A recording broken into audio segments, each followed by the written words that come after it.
대통령의 SNS 논란, 정치권 전반으로 번졌습니다. 여야 반응 한번 들어보시죠. 무책임한 SNS 행보가 결국 외교 참사를 초래했습니다. 국민을 저해하는 SNS 정치를 중단하십시오. SNS 정치나 외교 참사로 치부하는 것은 국제사회의 책임 있는 일원으로서 대한민국의 위상을 부정하는 처사입니다. 이스라엘 군 관련 영상 논란이 이제 사흘째 계속되고 있습니다. 외교부까지 나서서 보편적 인권에 대한 신념이라면서 반박하고 있는 그런 상황이긴 한데 어쨌든 이재명 대통령이 시작을 했고 그 시작에서 계속 이어지고 있는 상황, 매국노란 단어도 등장했고 실망이라는 단어, 그러니까 이스라엘을 향해서 실망이라는 표현을 썼어요. 이건 어떻게 보셨습니까? 너무 이제 그 영상이 잘못됐다라는 거.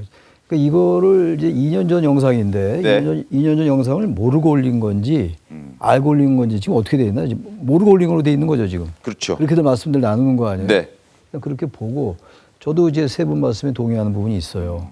그 부분을 저렇게 정확히 봤어야 되는 건데 그 부분 좀 어쨌든 간에 소홀했다는 생각이 드는데 네. 그런 한편으로 좀 다른 관점에서 본다면 이란과 이스라엘과 미국, 사실 이란과 이스라엘 다 지금 각자의 국익을 위해서 싸우는 거죠. 미국도 마찬가지긴 한데 이스라엘의 행태가 지금 특히 휴전 국면에서도 계속 레바논 헤즈볼라를 공격하고 아까도 다들 말씀 나왔습니다만 자신의 국내 정치에 이용하라고 이런 상황 속에서 지금 보세요. 미국에 대해서 프랑스나 영국도 이른바 나토 동맹국들, 전통적인 유럽의 동맹들도 미국을 비판하고 있단 말이에요. 이스라엘을. 그 이스라엘 비판을 하는 건 저는 전혀 적절하다고 봐요. 이걸 굳이 이스라엘과 외교적인 분쟁을 일으키냐라고 볼 게 아니고 네. 이럴 때 이스라엘에 대해서 한마디 해야 되는 거죠. 이스라엘 행태 보세요. 민간인이 이렇게 얼마나 죽습니까? 레바논에서. 근데 문제는 차라리 이 이스라엘에 대한 문제를 그냥 있는 그대로 직격했으면 훨씬 더 좋았을 것 같아요. 네. 네타야후의 행태라든지 이스라엘의 반인권적인 모습 이런 것들을 더 조목조목 이재명 대통령이 말씀 잘 하잖아요. 여러 논리적으로 국제법적으로 또 국제정치적으로 현재 이 세계에 정말로 이 엄청난 문제를 일으키고 있는 현재에서 네타야후의 행태를 그냥 저는 완전히 더 직격하거나 비판해서 좋았는데 이거 이제 다른 영상을 올리면서 이게 이제 홀로코스터가 여기에 들어오고 이러다 보니까 논란이 다른 데로 가고 있다고요 지금. 그래서 국내 정치가 그야말로 참전을 했어요. 야당은 기다렸다는 듯이 이걸 이제 외교 참사라고 얘기하고 있고 네. 제가 어디 외교 참사일 거 없어요. 이대로 그냥 이게 가라앉을 겁니다 아마. 더 이상 대통령이 대응 안 하면 돼요. 대응도 안 하겠죠 이 대통령이. 근데 이게 지금 그러다 보니까 이게 홀로코스트 얘기가 나오고 그러니까 유태인들의 이른바 영리를 건드렸다 이런 얘기 나오는 거 아니에요? 그러니까 저는 제일 걱정이 이거 이미 나온 얘기 어떡하겠어요.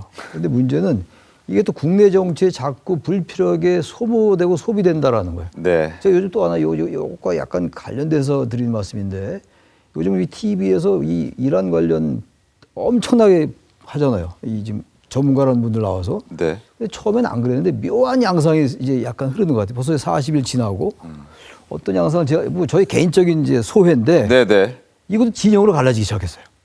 이란 편, 미국 편.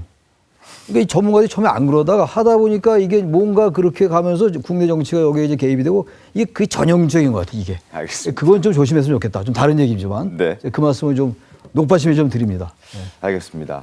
이재명 대통령이 이제 가장 최근에 SNS에 남긴 것이 관련해서 지난 12일 바로 어제죠. 어제 언급했던 부분인데 언론과 이제 정치권까지 겨냥하기 시작했습니다.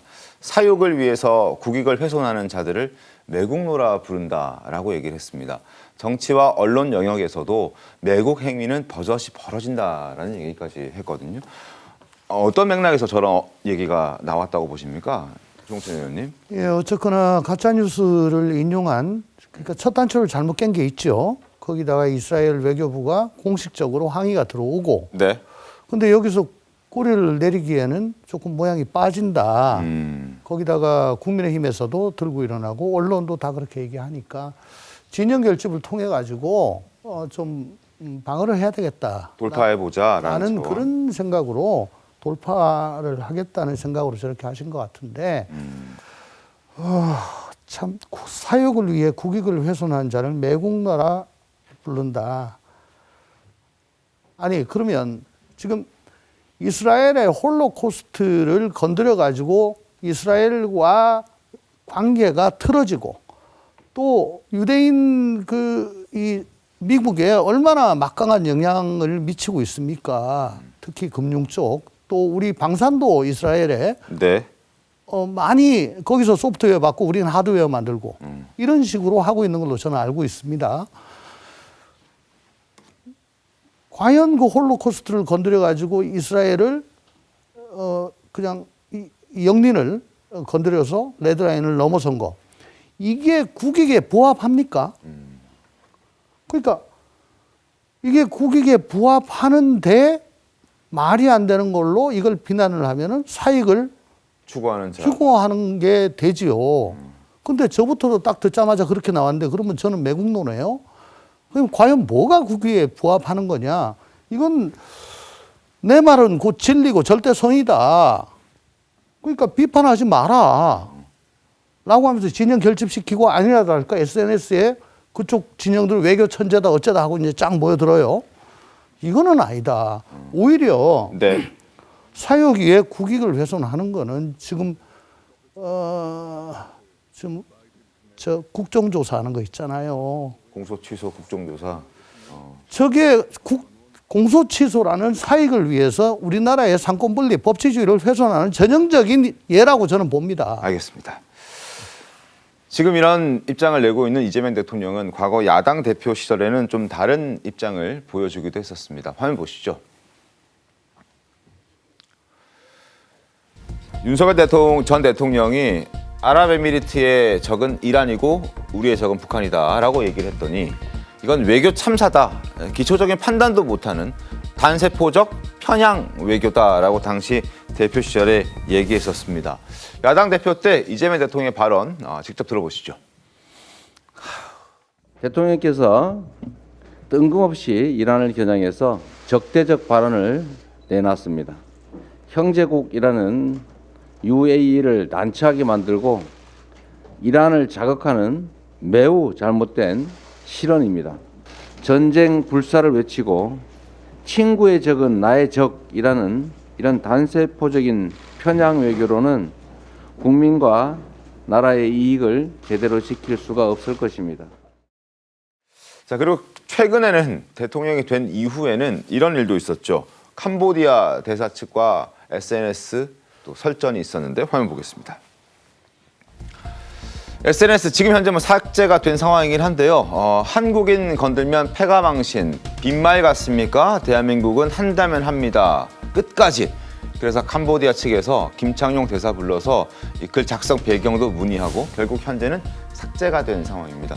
SNS 굉장히 많이 하시는데 SNS 때문에 논란된 거 많잖아요. 지금 여러 가지들이 저희가 보여드렸습니다. 그렇죠. 근데 이게 간단한 문제가 아닙니다. 이게 법적으로 대통령 기록물로 관리가 돼야 되는 거거든요. 실제로 미국 사례를 말씀드리자면은 트럼프 대통령도 SNS로 저런 발언들 해서 논란 많이 일으키잖아요. 근데 트럼프 대통령이 X에 올린 글이 오타가 났어요. 내용이나 뭐 이런 게 아니라 그냥 오타가 났는데 그러니까 영어도 모르냐 뭐 이러면서 이제 오고 가니까 그걸 삭제해 버렸거든요. 그랬더니 대통령 기록물인데 이걸 함부로 삭제하면 되겠느냐 논란이 벌어져 가지고 미국에서는 이거 대통령의 개인 계정에 올라온 것도 나중에 다 대통령 기록물로서 보존을 해야 된다. 심지어 내용에 상관없는 오타마저도 역사적 기록이다라고 했는데 지금 우리나라에서는 이게 제대로 정리가 안 돼 있다고 보니까 너무 쉽게 올리고 외교적 마찰 벌어지니까 쉽게 지워버리고 이게 이렇게 간단히 다룰 문제가 아니거든요. 이재명 대통령께서 말씀하시는 거는 우리나라 국가부처에서 정말 몇십 명이 모여가지고 머리 짜내고 나온 최종 결정보다도 더 윗단계입니다. 그렇기 때문에 저는 이거 가지고서 뭐 이스라엘의 대통령이 사과해라 말 이런 거는 논할 게 아니고 대통령은 사과를 하면 쉽게 해서는 안 됩니다. 대통령은 쉽게 하면 안 되는데 그러니까 더더욱이나 심사숙고해서 사과할 일을 만들지를 말아야죠. 근데 팩트에서 이미 밀렸거든요. 그러면은 연속적으로 참전을 해가지고 계속 이걸 확대시키는 거는 그거야말로 국익에 도움이 안 되죠. 지금 저는 이재명 대통령께서 그거를 진영 논리로 공격하시는데 사실 민주당이 야당이전 시절만큼 외교 참사에 대한 비판이 정부에게 가해졌던 적이 많았던 적은 저는 모르거든요. 근데 그거를 거꾸로 다서 내가 정권 잡았을 때 나를 공격하는 건 무조건 매국이다. 뭐 이런 식으로 프레임을 잡으시면은 오만일 뿐만 아니라 그 자체가 신뢰가 떨어져서 국격이 또 훼손됩니다. 그러니까 이런 부분에 대해서 전반적으로 우리나라의 신뢰도가 인정했을 때 높아질 것인가, 이렇게 계속 싸움을 커지게 했을 때 높아질 것인가, 이걸 생각해야 되고 애초에 이 트윗을 올렸을 때 그거는 국익에 무슨 도움이 되는 생각으로 올리셨는지 전 그거부터가 의문입니다. 이런 거 좀 느껴요. 제가 이제 지금 이런 이 전문가분들 얘기 듣기 전에 네. 이제 보도를 접하고 첫 번 직관적으로 느낀 거는 아, 이란을 의식했구나라는 생각을 했어요. 이란을 의식했구나. 그러니까 실용적인데 그게 좀 이제 여러 가지 부작용을 낳은 거죠. 뭐 저의 판단이 맞거나 틀리거나 그걸 떠나서 제가 그렇게 느꼈다는 걸 말씀 소개를 해드리는 건데 이란과 우리가 지금 사이가 좋잖아요. 우리 테헤란도 있고 거긴 또 서울로가 있죠. 그리고 이란과 우리가 뭐 적대적인 국가가 아니에요. 뭐 이스라엘과도 마찬가지긴 합니다만 지금 이스라엘의 행태가 저는 개인적으로 되게 미워요. 이란도 많이 믿죠. 이란도 지금 자기 나라를 얼마나 탄압합니까?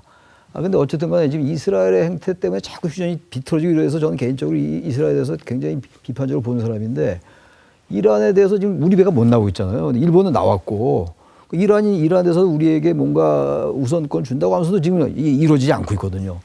이런 상태에서 이란에 대해서 뭔가 좋은 얘기를 해주고 싶은데 좀 친화적인 태도. 근데 마침 이스라엘에 대한 비판하는데 다른 걸 잘못 전 수단을 동원한 것 같아요. 그러니까 이재명 대통령에게는 국익을 위해서 뭔가 이란에 좀 친화적인 얘기를 함으로써 이스라엘 비판을 다 하는 거니까. 그런 차원에서 국익의 얘기가 나왔고. 좀 그렇게 느꼈어요. 그래서 역시 이재명 대통령이 대단히 민감하게 실용적으로 반응하는구나 봤는데 이게 화면이나 이런 걸 볼 때는 그것까지 안 맞아요, 격이. 그래서 제가 아까 드린 말씀이 차라리 이스라엘이 그냥 직격했으면 좋았을 텐데. 네. 그러니까 이란이 볼 때 나쁘진 않죠. 한국 알겠습니다. 대통령이 이스라엘을 그야말로 비판하는 거니까. 그러나 어쨌든 그렇게만 너무 이게 진영 논리 쪽으로 보지 말고 그런 점도 있지 않았을까. 저희 개인적인 소회였어요. 알겠습니다. 예.